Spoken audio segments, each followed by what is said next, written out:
नमस्कार मित्रांनो, मी ललित पवार. जय शिवराय. आजचा प्रवास म्हणजे महाराजांनी स्वराज्याचं जे तोरण बांधून जो किल्ला जिंकला सर्वात प्रथम, तो म्हणजे तोरणा किल्ला, म्हणजेच पूर्वीचा प्रचंडगड. आणि याच किल्ल्यावरती आज आपण आलो पुण्यापासून अगदी असणाऱ्या 70 किलोमीटरच्या अंतरावरती. आणि आज याच प्रवासामध्ये जे आपले साथीदार आहेत तर ते आपण पाहूयात.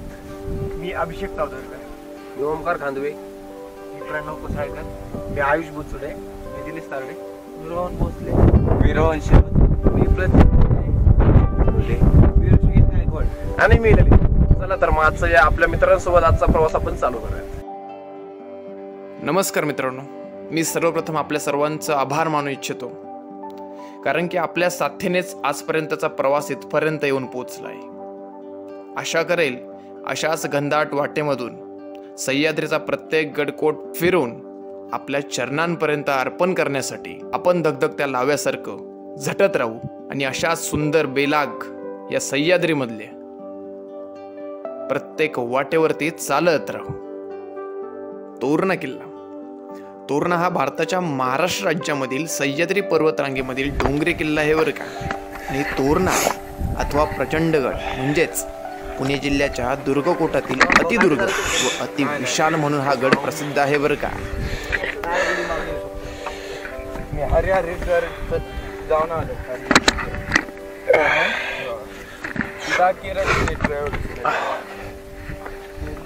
बाबा ते डेंजर आहे. बाजून बेदून कमराला. ओके. पुणे जिल्ह्याच्या वेल्हा तालुक्यातून गेलेल्या सह्याद्रीच्या रांगेतून 2 पदर निघून पूर्वेला पसरत गेलेले आहेत. आणि त्यांचपैकी एका पदरावर तोरणा व राजगड किल्ले आहेत. दुसऱ्या पदराला भुलेश्वर रांग असंही म्हणतात. पुण्याच्या नैऋत्यास असलेल्या पर्वत रांगेमध्ये म्हणजेच उत्तर अक्षांश पूर्व रेखांशावर हा किल्ला आहे. या गडाच्या दक्षिणेला वेळवंटी नदी असून उत्तरेला कानद नदीचं खोरं आहे. आणि या गडाच्या पश्चिमेला कानद खिंड, पूर्वेला बामण व खरीव खिंड आहेत. पुण्यापासून रस्त्याने तोरण्यापर्यंतचं अंतर फक्त 70 किलोमीटर आहे. शहरांच्या कॉन्क्रिटीकरणच्या जंगलांमधून नक्कीच वेळ काढून तुम्ही सह्याद्री फिरवून घ्या. असं सौंदर्य वेळ जाण्याच्या आधीच टिपून घ्या. कालांतराने तुमच्याकडे भरपूर पैसा असेल, पण तुमच्या गुडघ्याच्या वाट्या मात्र तुम्हाला साथ देणार नाहीत. म्हणूनच वेळेच्या आधीच जगून घ्या. छत्रपती शिवाजी महाराजांनी स्वराज्य स्थापनेकरता इसवी सन 1647 मध्ये सर्वप्रथम घेतलेला हा किल्ला. छत्रपती शिवाजी महाराजांनी हा किल्ला घेऊन स्वराज्याचं तोरण बांधलं. म्हणूनच या किल्ल्याचं नाव तोरणा किल्ला असं ठेवण्यात आलं. महाराजांनी गडाची पाहणी करताना त्यांच्या प्रचंड विस्तारामुळे त्याचं नाव बदलून प्रचंडगड असं ठेवलं. या किल्ल्यावर सापडलेल्या धनाचा उपयोग छत्रपती शिवाजी महाराजांनी राजगडाच्या बांधणीसाठी केला. येथील लेण्यांचा आणि मंदिरांच्या अवशेषावरतून हा शैवपतांचा आश्रम असावा. 1470 ते 1486 दरम्यान बहानमी राजवटीसाठी मलिक अहमद यांनी हा किल्ला जिंकला. पुढे हा किल्ला निजामशाहीत गेला. नंतर तो छत्रपती शिवाजी महाराजांनी घेतला व याचं नाव प्रचंडगड असं ठेवण्यात आलं. गडावर काही इमारती बांधल्या. महाराजांनी आग्र्याहून आल्यावर अनेक गडांचा जीर्णोद्धार केला. त्यात 5000 इतका खर्च त्यांनी तोरण्यावरतीच केला. संभाजी महाराजांची निर्गुण हत्या झाल्यावर हा किल्ला मोगलांकडे गेला. शंकराजी नारायण सचिवांनी तो परत मराठ्यांच्या ताब्यात आणला. पुढे इसवी सन 1704 मध्ये औरंगजेबाने याला वेढा घातला व लढाई करून आपल्या ताब्यात आणला व याचं नाव फुतुलगेब म्हणजे दैवी विजय ठेवले. पण परत 4 वर्षांनी सरनोबत नागोजी कोकाटे यांनी गडावर लोक चढवून गड पुन्हा मराठ्यांच्या ताब्यात आणला.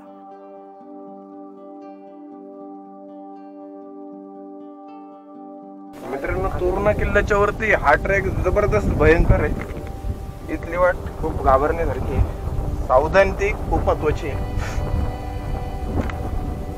राजगडा समोर असणाऱ्या माचीकडे आपण चाललोय.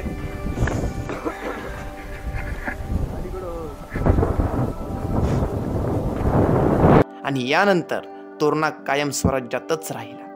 पुरंदरच्या तहात जे किल्ले मोगलांना दिले त्यामध्ये तोरणा महाराजांकडेच राहिला होता. विशेष म्हणजे औरंगजेब बादशाने लढाई करून जिंकलेला असा हा मराठ्यांचा एकमेव किल्ला. आणि झुंजारमाचीच्या माळेकडून खाली उतरताना खरंच अफाट अशी भीती वाटत होती. अक्षरशः या दगडांना चिकटून उतरावं लागत होतं आणि खाली पाहिलं तर मृत्यू दिसत होता. पण हळूहळू काय ना आपण दगडांच्या पेचीमध्ये हात अडकवत व्यवस्थितरित्या उतरण्याचा प्रयत्न करत होतो. पण बऱ्याच वेळा पावसाळ्यामध्ये पर्यटनासाठी भटकंती करत असताना अनेक जणांचा किल्ल्यावरतून पाय घसरून मृत्यू झाल्याचं वृत्त आपण ऐकलंच असेल. अशीच काही घटना झालेली आहे ती 3-4 वर्ष आधी नाणेघाट जवळील जीवधन किल्ल्यावरतून. जीवधन किल्ला पाहून खाली उतरत असताना एका तरुणीचा पाय घसरून दरीत पडल्याने मृत्यू झाला. किल्ला पाहून परत येत असताना ही दुर्घटना घडली. जखमी मुलीस ग्रामीण रुग्णालयात सुद्धा नेण्यात आलं. मात्र त्याआधीच ते मृत झाली. किल्ले परिसरात पावसाळ्यात जोरदार पाऊस असतो, दाट धुके असते, प्रचंड सोसाट्याचा वाराही असतो. याशिवाय शेवाळलेल्या वाटा असल्याने घसरून पडण्याच्या घटना घडतच असतात. किल्ल्यावरतून घसरून पडल्याने जखमी झालेल्यांच्या अनेक घटना यापूर्वी आपण ऐकल्या आहेत. त्यामुळे अशा ठिकाणी आपण आलात तर जास्तच ओव्हर कॉन्फिडन्समध्ये कोणत्याही ठिकाणी, माहीत नसलेल्या ठिकाणी आपण जाऊ नये किंवा उतरण्याचा प्रयत्नही करू नये. आपल्यासोबत नेहमीच एक जाणकार ट्रेकर असावा किंवा एक लीडर आपल्यासोबत असावा.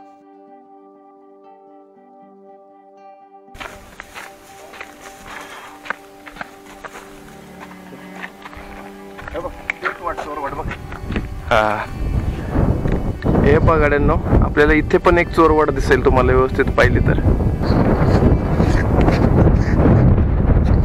ओके, ये पुढे थोडासा उतर, घाबरू नको.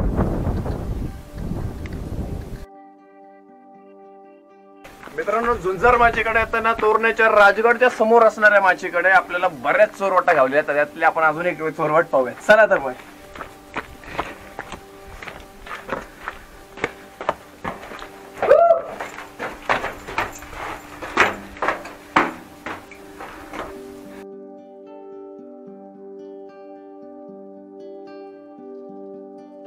आणि अशी ही वाट मित्रांनो सह्याद्रीमध्ये जाते आणि आपले मावळे अशा चोरवाटाने बरेच किल्ले सर करत होते.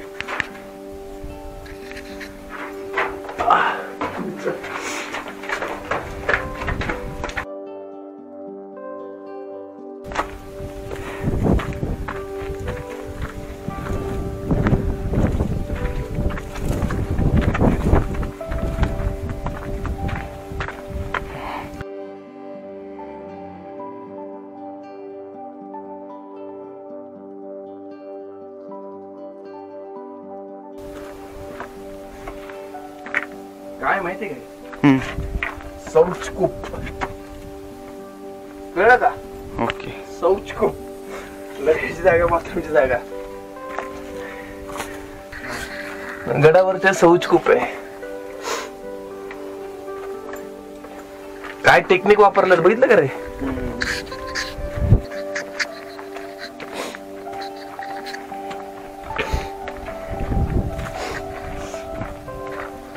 मित्रांनो, तोरणा किल्ल्याचा हा व्लॉग जर तुम्ही पाहत असाल, इथपर्यंत आला असेल तर नक्कीच व्हिडिओ पूर्ण पहा, लाईक करा, शेअर करा, कमेंट्स करा. आणि अजून पाहूयात तोरणा किल्ल्यावरती अजून काय धमाल येणार आहे. बाकीचे टीम मेंबर्स आपण सुरक्षकारांसह वरतीच थांबवलेले आहेत. चला व्यवस्थित बघून ये.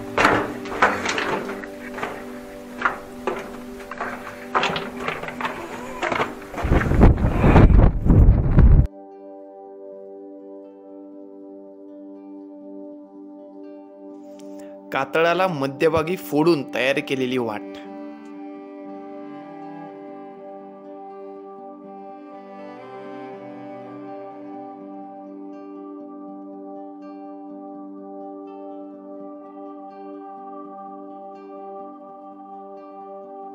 आणि आपलं नेहमीचंच दुखणं. गडकोट किल्ले चढू लागलो की आपले गुडघे दुखायला लागतात, चालणंही अशक्य होतं. पण शेवटी इच्छा, अपेक्षा आणि महाराजांचे पूर्णच किल्ले फिरण्याची मनात बांधलेली धैर्यता माझं पाऊल थांबवू शकत नाही.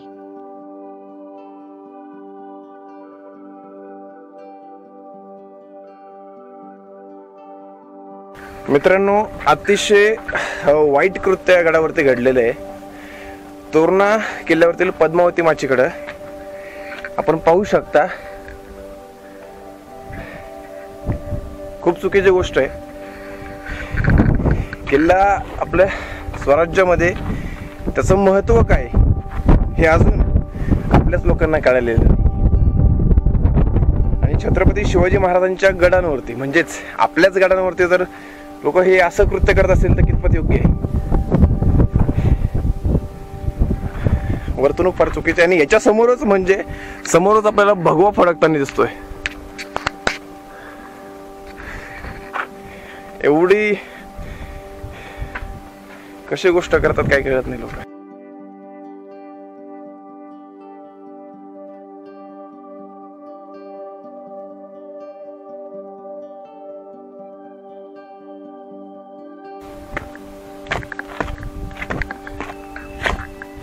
आणि अजून एक चोरवट तुम्हाला दाखवतो मित्रांनो.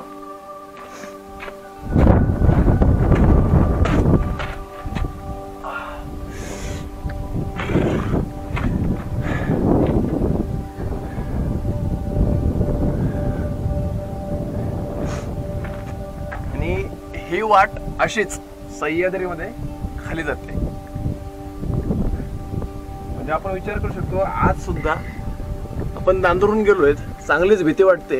आणि त्या काळामध्ये मावळे रात्रीच्या वेळी अशा वाटेने कसं काय येत असते, कसे येत असते. चला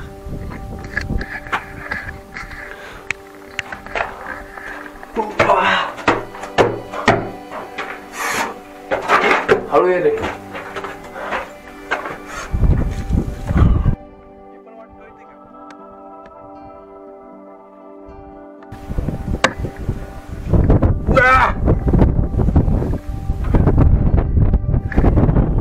चल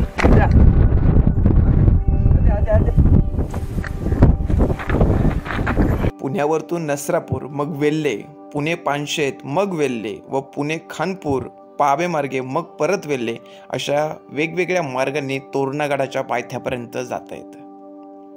छत्रपती शिवाजी महाराजांच्या काळातील वेल्हे वगैरे आळीमार्ग पाऊल वाटेने 1.5 ते 2 तासात बिनी दरवाजातून तोरणावर जाता येतं. हा मार्ग इतर मार्गांपेक्षा सोपा आहे. अवघड ठिकाणी पुरातत्व खात्याने लोखंडी संरक्षक कठडे बसवले आहेत, त्यामुळे सहज चढ उतार करता येतो.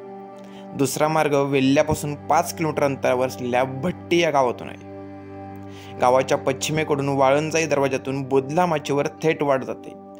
या वहिवाटीच्या वाटांशिवाय चोरवाटेने येणारे अन्य मार्ग अडचणीचे आहेत आणि धोकादायक आहेत. वेल्हे गावातून चढताना दिसणारा तोरणा आणि गुंजवण्याकडून दिसणारा राजगड यात बरेच साम्य आहे.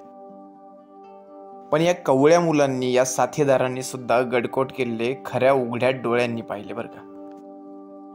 मित्रांनो, गडावरचे माणसांपेक्षा खरंच ही सुरक्षित अशी मित्र आहेत आपले. आणि यांनीच आम्हाला बऱ्याच वाटा दाखवलेत.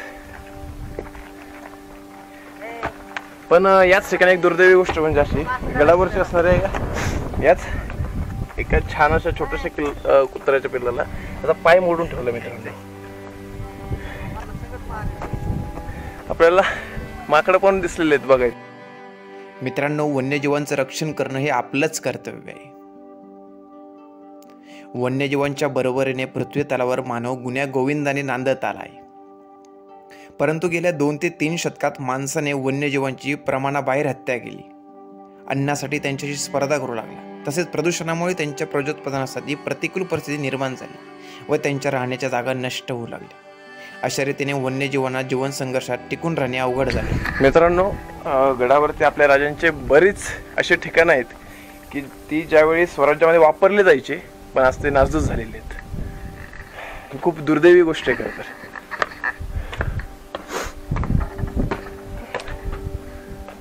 आपण पाहू शकता त्याचं फक्त छप्परच उडून गेलेलं आहे सगळं.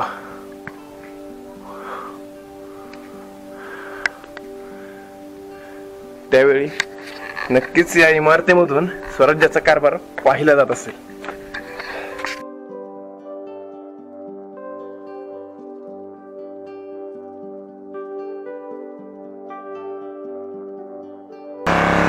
या पाण्याचा वापर पूर्वीच्या वेळी नक्कीच पिण्यासाठी केला जात असेल मित्रांनो, पण आज त्याची अवस्था खूपच दुरवस्था झालेली आहे. पिण्यायोग्य ते खरंच नक्की नाही आहे, खूप दूषित झालेले आहे, गढूळ आहे. आणि त्यात महत्त्वाचं म्हणजे लोकांनी त्यात प्लास्टिकच्या बाटल्या, प्लास्टिकच्या या वस्तू, कुरकुरे, वेपर्स अशा बऱ्याच त्याचे वेपर्स त्यात टाकलेले आहेत त्यांनी.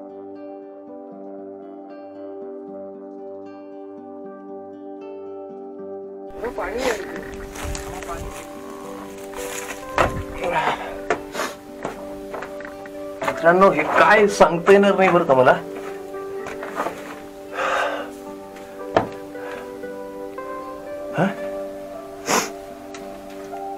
काय ठेवलं जात असेल बरं एवढ्या सुरक्षित ठिकाणी असं? तुम्हाला माहित असेल तर नक्कीच सांगा बरं का मला. अजून एक आहे परत या ठिकाणी, आणि याही ठिकाणी असंच आपल्याला पाहायला भेटतंय. छान कलाकृती दगडामध्ये कोरलेली पाहू शकता.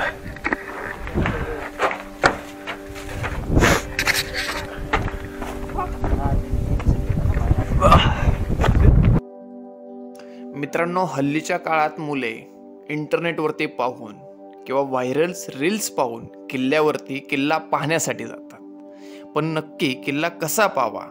शिवरायांच्या हिंदवी स्वराज्य स्थापनेच्या कार्यात मोलाचा वाटा आहे. तो महाराष्ट्राच्या गडकिल्ल्यांचा तोच अभिमान मनात रुजवलेल्या अनेक जण इतिहासाच्या ओढीने किल्ले बघायला जातात. पण तिथे गेल्यावर उपलब्ध बांधकामातून नेमकं काय पाहायचं, कसं समजून घ्यायचं, समजतंच असं नाही. आपण पाहतो किल्ल्यावर जाणाऱ्यांमध्ये 2 दिवसात 3 ते 4 किल्ले धावत बघणारे दुर्गभटके असतात. हौशी ट्रेकर, पिकनिकसाठी येणारे असतात.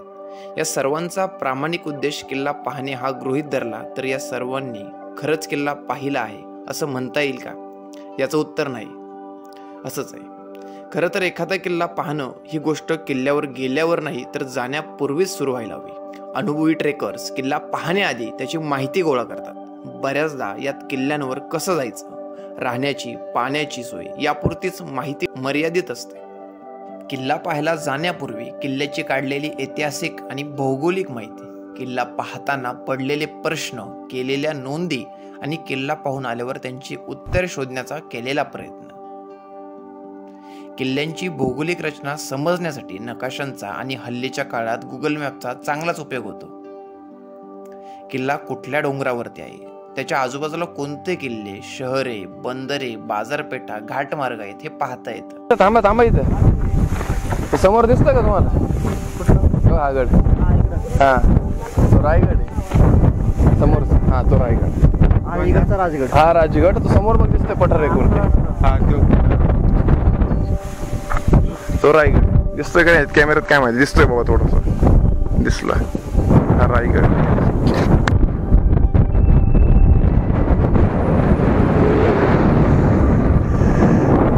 मित्रांनो समोर दिसतोय तो राजगड, याच्याच मागे तिकडे रायरेश्वर, गेंजळगड, आणि आता आपण आहोत तो तोरणा, आणि त्याच्या समोरच पश्चिमेला रायगड म्हणून दिसतोय त्याला तुम्हाला माहित. आणि ह्याच्याच अपोजिट साईडला उत्तरेला आपल्याला सिंहगड भेटतो. मित्रांनो किल्ल्यांची निर्मिती ही युद्ध काळात शत्रू सैन्यापासून राज्याचे रक्षण करण्यासाठी आणि शांततेच्या काळात व्यापारी मार्गांवर नियंत्रण ठेवण्यासाठी, प्रशासकीय सोयींसाठी झाली होती. याशिवाय राजधानीच्या किल्ल्याच्या रक्षणासाठी त्याच्या प्रभावळीत किल्ले बांधले जात होते. प्राचीन काळांपासून भारतातल्या राज्यसत्तांच्या समुद्रमार्गे परदेशांशी व्यापार चालू होता. त्यामुळे समुद्र किनाऱ्यांपासून ते घाटमाथ्यांच्या पायथा ते घाटमाथा अशी किल्ल्यांची साखळी बनवलेली आपल्याला पाहायला मिळते. उदाहरण द्यायचं तर शिवाजी महाराजांनी बांधलेल्या प्रतापगडाचं देता येईल. महाबळेश्वरी उगम पावणारी सावित्री नदी बाणकोट जवळ अरबी समुद्राला मिळते. प्राचीन काळापासून महाड गावातून वाहणाऱ्या सावित्री नदीतून व्यापार चालत होता. घाटावर जाणारा माल विविध वरंधा, आंबेनळी, पारघाट, मड्याघाट, ढवळ्याघाट इत्यादी घाटमार्गांनी घाटमाथ्यावरील बाजारपेठेत जात असे. आणि त्याचपैकी वरंधा घाट, महाड ते भोर व आंबेनळी घाट, पोलादपूर ते महाबळेश्वर या मार्गांवर केलेले रस्ते आजही वापरता येतात. या व्यापारी मार्गांचे रक्षण करण्यासाठी बंदर, घाटमार्ग व घाटमाता अशी किल्ल्यांची साखळी उभारली जात होती. सावित्री नदीच्या खाडीच्या मुखावर असलेला बाणकोटचा किल्ला, घाटमार्गाचे रक्षण करणारा कावळा, चंद्रगड, मंगळगड, प्रतापगड इत्यादी किल्ले आणि घाटमाथ्यावर असणारे कमळ, केंजळ इत्यादी किल्ले अशी साखळी उभारली गेली होती. आपण आज गुगल मॅप वापरून संबंधित किल्ला कुठल्या प्रकारात आहे, तो राजधानीच्या किल्ल्यांच्या संरक्षणासाठी बांधला की व्यापारी मार्गांच्या संरक्षणासाठी बांधला, त्याच्या व्यापारी मार्गावरील स्थान इत्यादी गोष्टी आपण पाहून अंदाज मात्र लगेच घेऊ शकतो.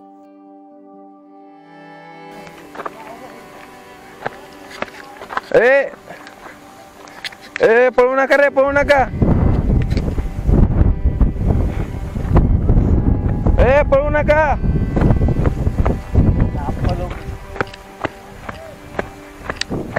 पळू नका रे. तोरणा किल्ला पाहण्यासाठी जेवढं सुंदर आहे त्याचप्रमाणे तो तेवढंच घातक सुद्धा आहे. आणि पावसाळ्यात त्याचं सौंदर्य तितकंच दाटीव सुद्धा होत असेल, पण नक्कीच या ठिकाणी अपघाताचे चान्सेस हे 100% आहेत. कारण की तुम्ही सावधगिरी नाहीच बाळगली, तुम्ही घसरणार, तुम्हाला लागणार, पडणार. त्यामुळे पावसाळ्यात या गडावरती तुम्ही मोजकेच ठिकाणं करण्याचा प्रयत्न करा.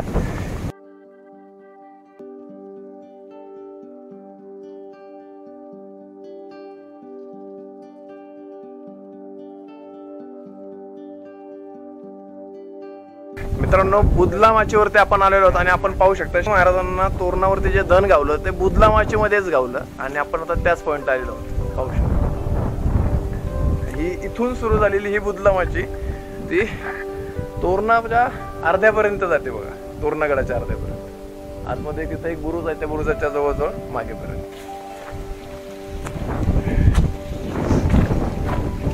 आणि हा आहे मित्रांनो बुधला माचीचा दरवाजा. पाहू शकता. आणि ही पुन्हा वाट अशीच खाली सह्याद्रीत जात आणि तो तिकडे वरती तोरणा किल्ला. बुधला माचीकडची वाट खूप घसरडी आहे मित्रांनो. तुम्ही या ठिकाणी चांगले ट्रॅक शूज आणि थोडा एक्सपिरियन्स असेल तरच या. वृद्ध लोकांनी आणि लहान मुलांनी बुधला माचीच्या बुरुजाकडे किंवा दरवाजाकडे जाताना टाळावं. वाट बिकट आहे, घसरडी वाट असल्यामुळं शक्यतो तुम्ही वरतूनच व्ह्यू पाहण्याचा प्रयत्न करा आणि शूज चांगलेच वापरा. किल्ल्याचं भौगोलिक स्थान जेवढं महत्त्वाचं तेवढाच त्याचा इतिहास महत्त्वाचा असतो बरं का. किल्ला कुठल्या राजवटीत बांधला, किल्ल्यावर आणि परिसरात झालेली युद्ध, महत्त्वाच्या घटना किल्ल्यावर जाण्यापूर्वीच वाचलेल्या असल्या तर किल्ला समजायला त्याचा चांगला उपयोग होतो. त्यासाठी अनेक पुस्तकं उपलब्ध आहेत. आज गुगल मॅप आणि किल्ल्याचा इतिहास यांची सांगड घातली तर अनेक गोष्टी नव्याने कळतात. किल्ल्याच्या परिसरात युद्ध झाले असेल तर सैन्याच्या हालचाली कशा झाल्या असतील, भौगोलिक परिस्थितीचा कसा फायदा घेतला, किल्ल्यांची बांधणी करताना नैसर्गिक रचनेचा वापर कसा केला गेला, या गोष्टी आपण सहजरित्या पाहू शकतो. प्रत्यक्ष किल्ल्यावर गेल्यावर किल्ल्याच्या सर्व बाजू एकाच ठिकाणाहून दिसणं फार कठीण असतं. अशा वेळी या घरच्या अभ्यासाचा चांगलाच उपयोग होतो. आणि हे सगळं करून आपण किल्ल्याखालील गावात पोहोचतो. किल्ल्याच्या पायथ्याचे गाव म्हणजे घेरा. हे किल्ल्याच्या दृष्टीने जसे महत्त्वाचे असते तसेच ते आपल्यालाही अनेक ऐतिहासिक गोष्टी दाखवत असतं. पण बऱ्याचदा पायथ्याच्या गावाकडे आपलं लक्ष जातच नाही. आता किल्ल्याच्या पायथ्याच्या गावात विरगळ, सतीचा हात, कोरलेले दगड, समाध्या पाहायला मिळतात. युद्धात कामी आलेल्या वीरांच्या सन्मानार्थ विरगळ, समाध्या बांधल्या जातात. तर या वीरांबरोबर सती जाणाऱ्या स्त्रियांसाठी सतीशिळा उभारलेल्या असतात. यावर स्त्रीचा चुडा, बांगड्या भरलेला हात कोरलेला असतो बरं का. याशिवाय किल्ल्याच्या पायथ्याच्या गावात मंदिर असतात. त्यात शिलालेख किंवा किल्ल्यावरील मंदिरं पडल्यामुळे मूर्ती आणून ठेवलेल्या पाहायला मिळतात. किल्ल्यावर अनेक लोकांच्या अंगात अचानक स्फूर्ती येते. तिचं काय करावं हे न कळल्याने किल्ल्याचे दगड, तोफा किल्ल्यावरतून ढकलून दिल्या जातात. या तोफा गावात असतात. अनेक किल्ल्यांच्या पायथ्याच्या गावात अशा तोफा पाहायला मिळतात. सिंधुदुर्ग जिल्ह्यातील हनुमंतगडाच्या पायथ्याच्या गावात आडबाजूला 2 तोफा जमिनीत पुरलेल्या आहेत. त्याचं वैशिष्ट्य म्हणजे त्यावर 1712 हे वर्ष कोरलेलं पाहायला मिळतं. इंग्रजांच्या काळात किल्ले ओस पडायला सुरुवात झाली आणि किल्ल्यावरील वस्ती आजूबाजूच्या गावात स्थिरावली. पुढील काळात आजूबाजूच्या गावातल्या लोकांनी किल्ल्यावरील वाड्यांचे कोरीव दगड, लाकडी खांब, तुळ्या, दरवाजे इत्यादी सामान खाली आणलं. अशा प्रकारे सजवलेली घरे अनेक किल्ल्यांच्या पायथ्याशी पाहायला मिळतात. धुळे जिल्ह्यातील भामेर किल्ल्याखालचं भामेर गाव हे याचं उत्तम उदाहरण आहे बरं का. किल्ल्याखालच्या गावातून फेरफटका मारला तर किल्ल्याच्या इतिहासातले अनेक हरवलेले दुवे सापडतात. यांशिवाय गावातील लोकांकडून किल्ल्यासंदर्भातील अनेक दंतकथा ऐकायलाही मिळतात. त्याही रंजक असतात. त्यातील आंतरजातीपणा सोडला तर त्यातही ऐतिहासिक घटनेचा अंश भेटतो बरं का. याचप्रमाणे किल्ला व्यवस्थित पाहायचा असेल तर किल्ल्याखालील गावातील एखाद्या तरतरीत वाटाड्या बरोबर घेऊन जावं बरं का. तो प्रशिक्षित गाईड जरी नसला तरी किल्ल्याच्या अंगा खांद्यावर खेळण्यात त्याचं आयुष्य गेलेलं असतं बरं का. त्याला वर जायच्या वाटा, तेथील सर्व ठिकाणे याची खडानखडा माहिती असते. त्यामुळे न चुकता कमी श्रमात संपूर्ण किल्ला पाहून होतो. अशा प्रकारे वाटाड्यांबरोबर संवाद साधत फिरताना आपल्याला आजवर नोंद न झालेल्या अनेक जागाही पाहायला मिळतात. असा माझा स्वतःचा अनुभव आहे बरं का. आणि किल्ल्याचं प्रवेशद्वार म्हणजे किल्ल्याच्या अंतरंगात प्रवेश देणारं द्वार. हे बऱ्याच गोष्टी सांगत असतं.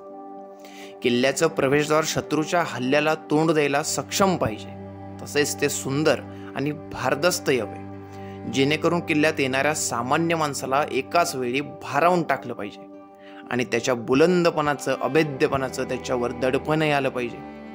किल्ल्याचं प्रवेशद्वार हा तटबंदी आणि बुरुजांमधला नाजूक भाग असतो. तो नेहमी तटबंदी आणि बुरुजांच्या मध्ये लपवलेला असतो. त्यामुळे प्रत्यक्ष दरवाजासमोर पोहोचेपर्यंत दरवाजा दिसत नाही. किल्ल्याच्या प्रवेशद्वाराची रचना, तो नाजूक भाग शत्रूपासून संरक्षित राहावा यासाठी वापरलेल्या कलुत प्रत्यय अभ्यासण्यासारखे असतात. किल्ला भुईकोट असेल तर त्याला संरक्षणासाठी खंदकाची जोड दिलेली असते. या सर्व संरक्षण योजनांमध्ये छत्रपती शिवाजी महाराजांनी दुर्ग बांधणीत केलेले गोमुखी प्रवेशद्वाराचा प्रयोग ही एक अजोड रचना आहे बरं का. खरंच खूप ग्रेट होते आपले छत्रपती शिवाजी महाराज आणि त्यांचे मावळे, ज्यांनी आपल्या रक्ताचं पाणी करून स्वराज्यासाठी आपलं जीवन समर्पित केलं. आणि मित्रांनो, चॅनेलवरती नवीन असाल तर असाच इतिहास चालू ठेवण्यासाठी, जिवंत करून पाहण्यासाठी बेल आयकॉन दाबायला आणि सह्याद्रीचं वेळ चॅनेलला सबस्क्राईब करायला मात्र विसरू नका. म्हणजेच काय होईल तर आपण असाच प्रवास आणखी चालू ठेवू आणि तो तुम्हाला पाहता येईल. गडकोट किल्ले फिरण्याचा ध्यास मला लहानपणापासूनच लागला. वेगवेगळा इतिहास जाणून घेणं, महाराजांबद्दलची आपुलकी आणि अशाच बऱ्याच गोष्टींमुळे, तसेच डिस्कवरी चॅनलवरती येणारा मॅन वर्सेस वाईल्ड आपल्या सर्वांचाच आवडता बेअर ग्रिल्स या माझ्या चाइल्डहुड हिरोजमुळं मला खूप सारं निसर्गामध्ये फिरणं, सह्याद्रीला जपणं या गोष्टींची आवड निर्माण झाली आणि त्यातूनच निर्माण झालं ते सह्याद्रीचं वेळ चॅनल. पण मी पुन्हा एकदा तुम्हा सर्वांचे आभार मानेन. तुमच्या प्रेमापोटीच मी इथपर्यंत हे कार्य करू शकलो आणि नक्कीच ही साथ अशीच तुम्ही पुढे चालू ठेवा अशी मी आशा बाळगतो. हे काय बरं, कशाचे शेंगा येतात काय? तिच्या किंवा ओंडक्याने धडका देऊन दरवाजा फोडता येऊ नये यासाठी प्रवेशद्वारावर टोकदार लोखंडी खिळे बसवलेले असतात. खिळ्यांचा आकार, लांबी आणि रचनेनुसार डभोई, गोवळकोंडा, बिदर, विजापूर, नगर, पुणे, दिल्ली, चित्तोड अशा खिळ्यांचे विविध प्रकार आहेत. दरवाजाच्या मागच्या आतील बाजूस अडसर सरकवण्याची सोय केलेली असते. आता दरवाजाच्या बाजूच्या दोन्ही भिंतीत त्यासाठी ठेवलेल्या खोमण्या दरवाजे अस्तित्वात नसले तरी आजही अनेक ठिकाणी आपल्याला पाहायला भेटतात. तसेच दरवाजा व्यवस्थित उघड बंद होण्यासाठी खालच्या आणि वरच्या बाजूस अशी 2 बिजागरीसाठी भोकं बनवलेली जातात. प्रत्येक दरवाजाला साधारणपणे 3 फूट उंचीचा एक छोटा दिंडी दरवाजा असतो आणि तो आपल्याला आजही पाहायला भेटतो. म्हणजे काही कलाकृती पहा.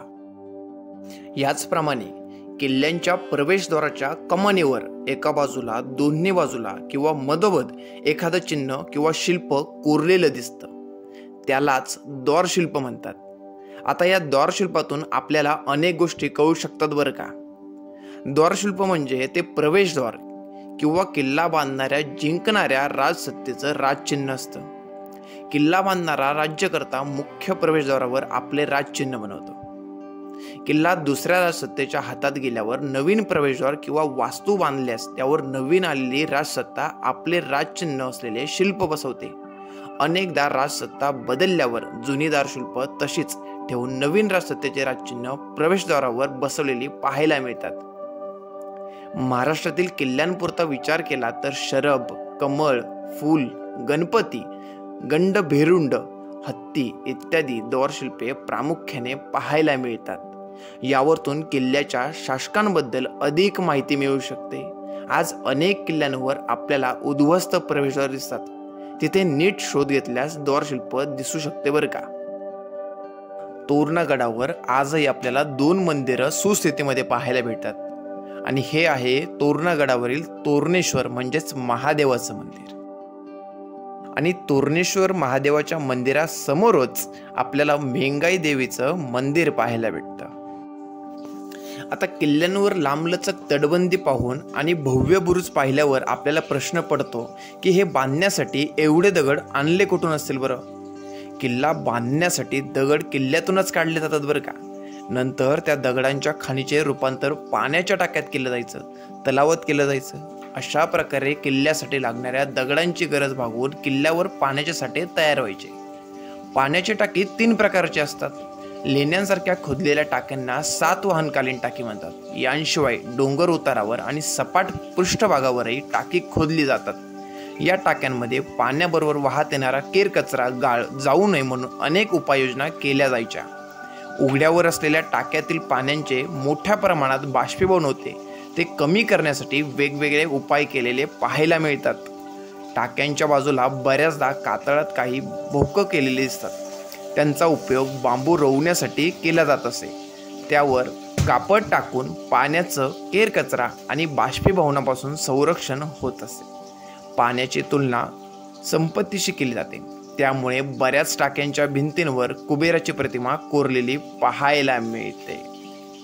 टाक्यात पावसाळ्यात साठवलेले पाणी वर्षभर वापरावे लागते.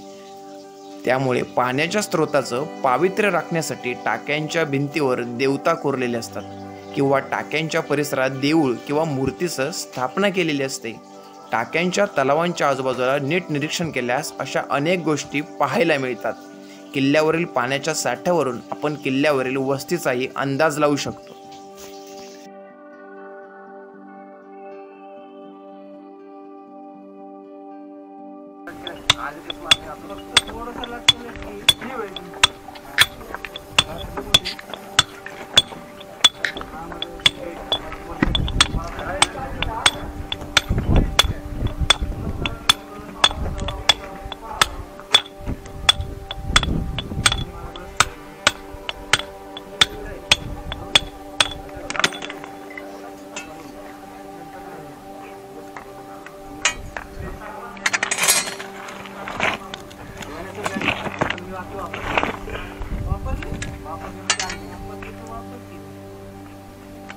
ही शिवकालीनच पद्धत आहे का बाबा?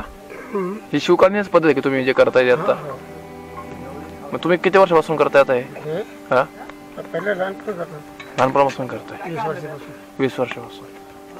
आणि हा दगड आपल्या ह्याच्यातच भेटतो का डोंगरांमध्ये, सह्याद्रीमध्ये? मग औरंगाबाद भरतो. कोणता दगड म्हणते त्याला? काय नाव? काय? कोदवा. मग समजा जे आपले गडकोट किल्ले ह्याच्यानेच बांधलेले आहेत? मग असंच पुस्तकात वाचायला भेटतं की जे आपल्या पाण्याच्या टाक्या वगैरे त्या खोदून त्याच्यात तेच पाषाण वापरलं गेलेलं आहे. म्हणजे इथला पण दगड वापरलाय ना भरपूर कामाला? हा, तटबंदी. हा, पण इथलेच केलेले नाहीये. हा, हा, आता हे नवीन दगड निघत नाही म्हणून येतात हा बाहेरून मागवतो. ओके. निघत नाही म्हणजे आपण काढत नाही त्याला, आता आपण खोदत नाही. हा काढू देत नाही, काढू देत नाही. हा संवर्धन नाही करू देत. काढू देत नाही. ओके. तुम्ही कुठं राहिले मग तुम्ही आता? राहायला खाली येतं ना, कुठं? ते इथं बंगला आहे खाली, हा का? तो वरी बंगला आहे, 2 तास अच्छा, वरतीच राहिले का तुम्ही? तसं प्रॉपर गाव कुठलं तुमचं? लागतो. लातूरचे आहेत का तुम्ही? याला कोणती कला म्हणता तुम्ही, जे दगड वगैरे शिल्प हे करता, याला कोण? शिल्पर म्हणजे काय, हा पहिला जुने वाले बांधत हा. होते, हम्म. हिरी हा बांधकाम ते. हा मग ते आता ते बंद झालं. हा. आता हे सरकारी कामा निघाले ते. मग तुम्ही आता ह्याच्यामध्ये